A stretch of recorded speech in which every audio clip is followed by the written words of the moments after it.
Hello दोस्तों, आज हम देखेंगे जापान की वो कहानी जो दुनिया को हैरान कर देती है। 1945 के धुएं से लेकर 2005 की हाई टेक फ्यूचर तक का सफ़र। यह सफ़र 5 फेजेज़ में डिवाइड है और हर फेज से हमें एक ज़रूरी लेसन मिलेगा। चलिए शुरू करते हैं। फेज़ 1 जो कि 1945 से, ये जर्नी जो है हम 1945 से 2025 तक देखेंगे। तो पहला जो फेज़ है वो स्टार्ट होता है 1945 से 1952 तक, और इस फेज को हम विनाशकर ऑक्यूपेशन का साल कहते थे। इसके पीछे क्या था? The beginning of a nothing. 1945 में सब कुछ ख़त्म हो गया था। अमेरिका का ऑक्यूपेशन था जापान के ऊपर, लेकिन इसकी तबाही के पीछे लोगों ने होप नहीं छोड़ी।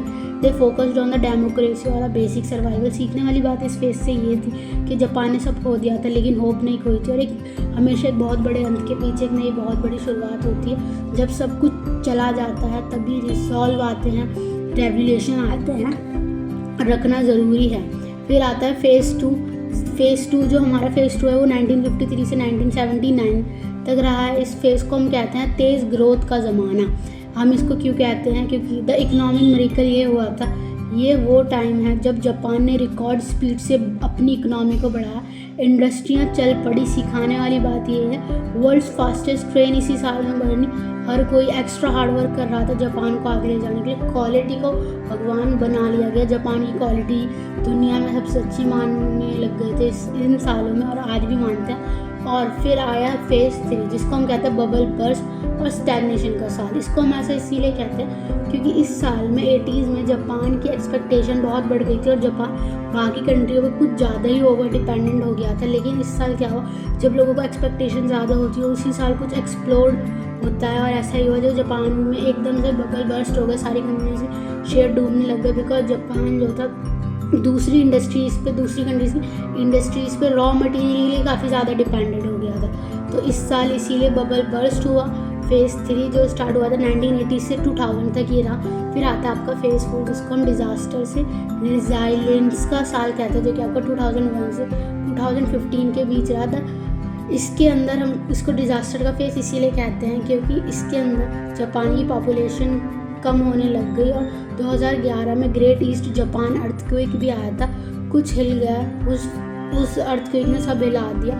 सीखने वाली बात ये है कि जो लोग थे उन्होंने सब कुछ खो दिया था, लेकिन इसी साल एक जापान को एक नई चीज़ पता चली कि उनकी कंट्री के लोगों में स्पिरिट है, कम्युनिटी स्पिरिट है, जो कि 2016 से 2025 तक जापान को एक सॉफ्ट पावर नेशन भी बना दिया। लेकिन जब वो फेज़ 4 के अंदर ये अर्थक्वेक आ गया था तो जापान में सब कुछ तबाह हो गया था। लेकिन फिर भी जापान ने हर बार की तरह हार नहीं मानी। और उसके बाद आया आपका फेज़ 5 जिसको हम कहते हैं मॉडर्न टेक से सॉफ्टवेयर पावर, जो कि स्टार्ट फेज़ 5 यानी कि मॉडर्न टेक से सॉफ्ट पावर का टाइम था, जो कि 2016 से 2025 में स्टार्ट हुआ था। इस फेज़ के अंदर आज जापान आगे पॉपुलेशन का सल्यूशन रोबोटिक और एआई में ढूंढ रहा है। और हाँ, उनकी सॉफ्ट पावर, एनिमी, मांगा, उनका फूड दुनिया भर में कल्चर से सेट कर रहा है। सीखने वाली बात ये है कि अपने ट्रेडिशन को टेक्नोलॉजी के साथ मिक्स करना, यही है जापान 2005 की स्ट्रैटेजी। 80 सालों की ये कहानी रोलर कोस्टर राइड जैसी है। सिखाती है ये कहानी हमें ये सिखाती है कि स्ट्रेंथ सिर्फ पैसे नहीं बल्कि स्पिरिट में होती है। अगर आपको यह हिस्टोरिकल जर्नी पसंद आई तो वीडियो को लाइक करें एंड सब्सक्राइब करें। और गाइस, इसमें अगर हम हर फेज़ की बात करें तो फेज़ 1 में हमको ये सीखने को मिलता है कि इस फेज़ में हम ये सीखते हैं सब और नई शुरुआत। जब सब कुछ ख़त्म हो जाता है तभी नई शुरुआत होती है। फिर फेज़ 2 में हम ये सीखते हैं कि हार्डवर्क ही सब कुछ होता है। फिर फेज़ 3 जब बबल बर्स्ट हो जाता है हम ये होता है कि किसी भी कंट्री पे ओवर डिपेंडेंट नहीं होना चाहिए। फिर फेज़ 4 के अंदर जो कि डिज़ास्टर वाला फेज़ था, उसके अंदर हम ये सीखते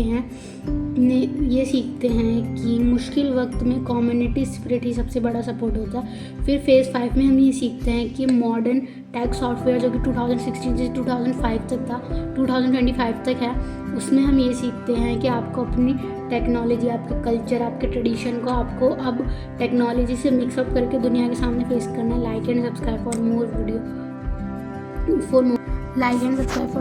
about like this।